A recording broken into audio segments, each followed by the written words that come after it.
Hello friends, welcome back to my channel. Friends, आज मैं आप लोगों के साथ एमेरिलिस लिली का फूल खत्म हो जाने के बाद हमें प्लांट्स को कैसे देखभाल करना चाहिए वही आज मैं आप लोगों के साथ शेयर करूंगी। तो फ्रेंड्स, इसलिए वीडियो पूरा अंत तक जरूर देखिएगा।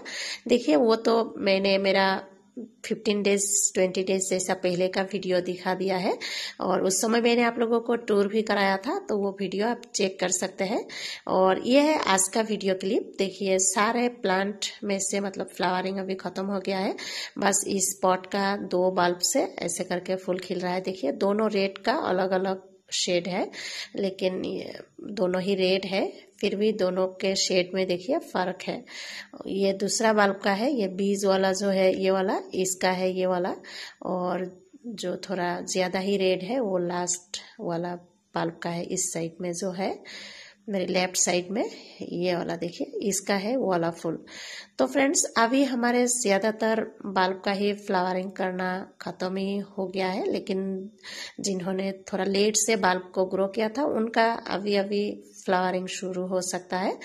तो फ्रेंड्स, इसलिए वीडियो पूरा अंत तक जरूर देखिएगा। अगर आपका बल्ब में से जब भी मतलब फूल खत्म हो जाए वो केयर आपको करना है। और फ्रेंड्स देखिए, ये सारे बल्ब को मैंने आप लोगों के सामने ही 25 डेज जैसा हो गया है ग्रो किया था।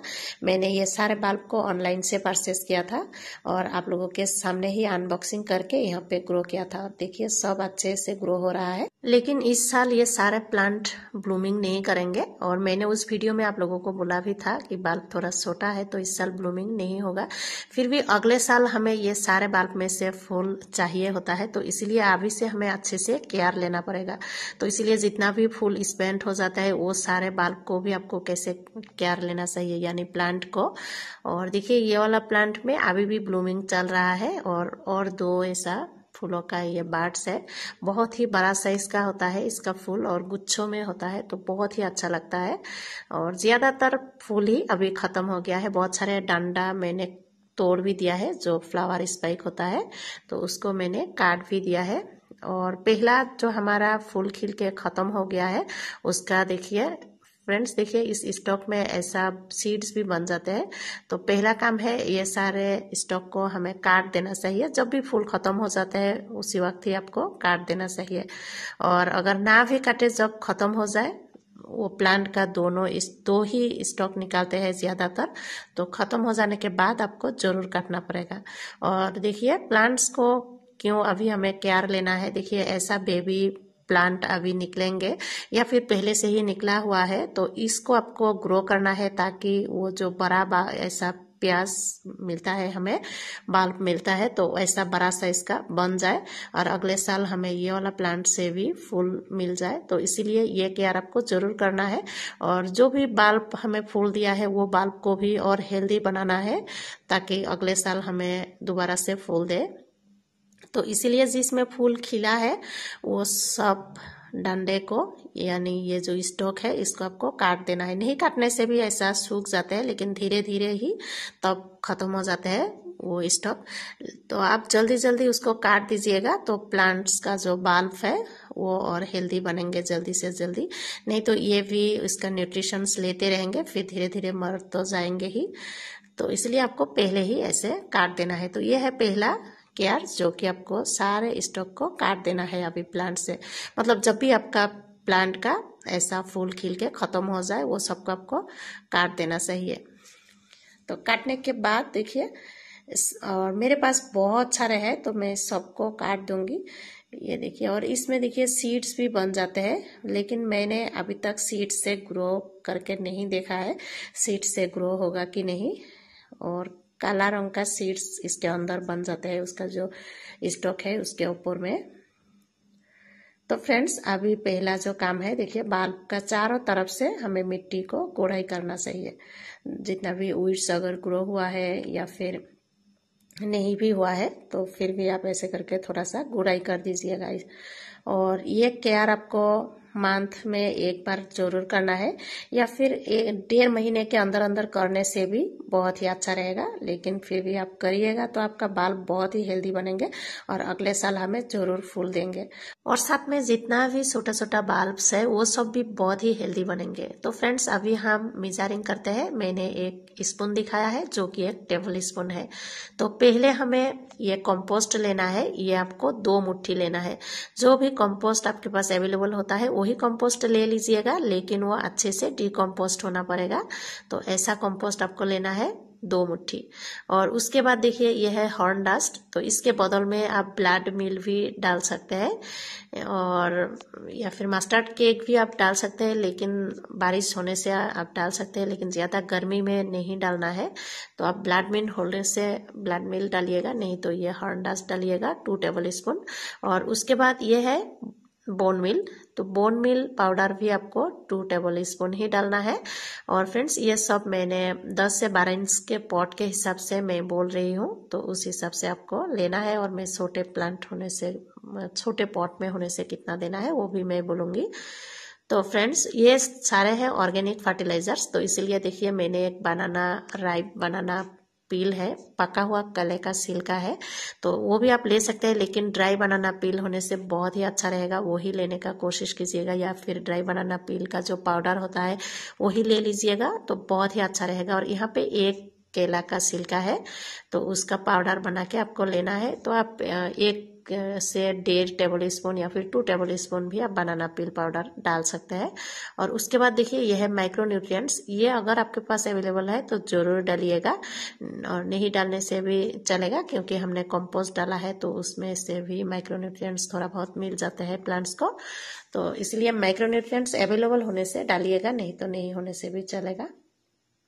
तो देखिए सारे फर्टिलाइजर्स को अभी हमें अच्छे से ऐसे करके मिला लेना है।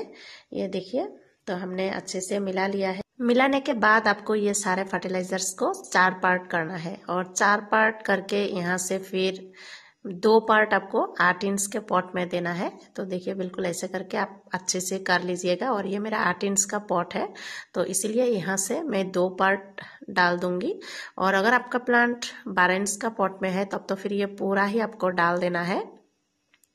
और साथ में 10 इंच का पॉट होने से आप 3 पार्ट डाल सकते हैं, और चौड़ा टाइप का पॉट होने से 10 इंच का होने से भी आप पूरा ही डाल दीजिएगा जो फर्टिलाइजर्स हमने बनाया है। तो ऐसा करके आपको फर्टिलाइजर्स देना है। और ये था ऑर्गेनिक फर्टिलाइजर्स सारे।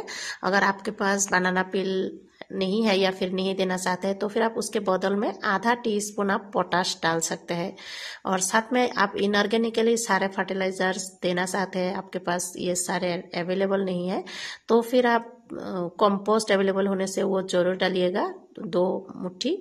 और साथ में आप यूरिया थोड़ा आधा टीस्पून डालिएगा, जो कि 10-12 इंच के पॉट के लिए। और सुपर फॉस्फेट 1 टेबल स्पून डालिएगा। और साथ में या फिर आप डीएपी भी डाल सकते हैं, डीएपी आधा टीस्पून, यूरिया आधा टीस्पून, और साथ में आधा टीस्पून से भी थोड़ा सा कम आप पोटाश लेके 10 से 12 इंच के पॉट में आपको देना है। महीने में एक बार देना है ये इनऑर्गेनिक जो फर्टिलाइजर्स मैंने बोला है। अगर आपके पास वही अवेलेबल है तो वही सब भी आप ऐसे करके महीने में एक बार डालिएगा तो हो जाएगा। और ये जो ऑर्गेनिक फर्टिलाइजर्स हमने दिखाया है ये आपको 1.5 महीने के अंदर अंदर देने से भी चलेगा, लेकिन आप महीने में एक बार जरूर दे दीजिएगा। हर महीने में आप एक बार दे दीजिएगा 30 डेज के अंदर अंदर, तो बहुत ही अच्छा रहेगा। नहीं तो मैंने बोल ही दिया, कम से कम 1.5-2 महीने के अंदर होने से भी एक बार जरूर डालिएगा। तो ये तो मेरा बहुत ही बल्ब के हिसाब से पॉट छोटा पड़ गया है, तो ऐसे करके आपको चारों तरफ देना है। और मैंने बोल दिया जितना भी स्टॉक है वो सबको आपको काट देना है, और काटने के बाद ये फर्टिलाइजर सबको देना है। और ये जो फर्टिलाइजर्स है ये आपको सितंबर अक्टूबर महीने तक देना है। उसके बाद हमें प्लांट्स को डोरमेंसी में ले जाना है, और ऐसे भी उस समय अपने आप प्लांट्स का सारे पत्तियां मतलब सूख जाएगा।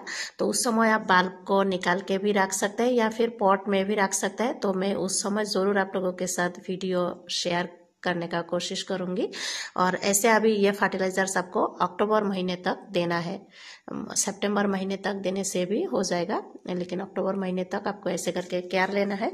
और इस समय ये अक्टूबर महीने तक आपको ये सारे प्लांट्स को फुल सनलाइट में भी मतलब आप रख सकते हैं, या फिर 3-4 घंटे का धूप जहाँ पे आता है ऐसे जगह पे भी आप रख सकते हैं, या फिर आपका प्लांट जहाँ पे था वहीं पे आप रख सकते हैं।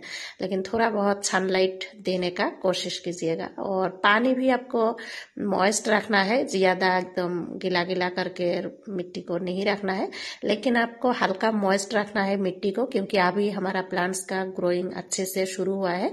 ऐसे तो विंटर खत्म होते ही इसका ग्रोइंग शुरू हो गया है, स्प्रिंग से ही। तो अभी ऐसे करके ये ग्रो होते रहेंगे और बेबी प्लांट निकालते रहेंगे, बल्ब निकालते रहेंगे, और जितना भी छोटे छोटे बल्ब है वो सब भी अच्छे से ग्रो हो जाएंगे। तो इसीलिए हमें सितंबर अक्टूबर महीने तक ऐसा करके ये केयर लेना है। और पानी भी मैंने बोल दिया कि आपको हल्का मॉइस्ट रखना है हर वक्त, तो उस हिसाब से आप केयर कीजिएगा। और साथ में आपको फंगिसाइड, पेस्टिसाइड कुछ भी देने का जरूरत नहीं है, लेकिन फंगिसाइड आप दे सकते हैं, बीच बीच में आप स्प्रे भी कर सकते हैं। और साथ में स्प्रे नहीं करने से भी आप मिट्टी में डालिएगा, महीने में एक बार करके कोई भी साफ फंगिसाइड आप दे सकते हैं। जो भी फंगिसाइड आपके पास अवेलेबल होता है वही आप आधा टीस्पून 1 लीटर पानी में घोल के आप मिट्टी में बस महीने 1.5 महीने में एक बार होने से भी डालिएगा, तो बहुत ही अच्छा रहेगा। ये था कंप्लीट केयर, जो कि आपको फूल खत्म हो जाने के बाद आपको सितंबर महीने तक ये केयर करना है प्लांट्स को हेल्दी बनाने के लिए। तो फ्रेंड्स, यही था मेरा आज आप लोगों के साथ शेयर करना। आज के लिए इतना ही, मिलते हैं हम अगले वीडियो में। तब तक के लिए आप लोग अच्छे से रहिए और खुश रहिएगा, और साथ में हमारे लिए भी थोड़ा सा दुआ कीजिएगा। थैंक